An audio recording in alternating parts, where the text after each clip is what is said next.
गुंजन बघा स्वतःच्या हातावर कसं लिहिती. बरोबर तिला पेन धरायचं कोणी शिकवलं पण नाही, आज मनानं पेन धरायला लागली बरोबर. बघा कसं लिहू राहिली, दाखव कसं. बस ना खाली, दाखव मला कशी लिहिलं, मी बघतो ना कसं लिहिलं. काय लिहायचं हां, काय लिहिते. वरती बघ, तुझा हात दाखव. बघा काहीतरी डिझाईन काढणं चालू ठेवते. पेन आणि अभ्यासाची खूप आवड आहे तिला, है ना गुंजन. तुला लिहायला आवडतं ना. हो का. आणि अभ्यास करायला आवडतं तुला.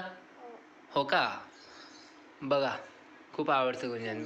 तिची बॅगसुद्धा इथे बघा. अभ्यासाची खूप आवड आहे कंटिन्यू. अजून 2च वर्षाची, परंतु नुसती अभ्यासाची बॅग आणि पेन वही सगळं बॅगमध्ये टाकून ठेवलेलं आहे. आणि सगळं लगे रोजही म्हणते की मला शिकव, मला शिकव, अभ्यास दे. बाय कर गुंजन.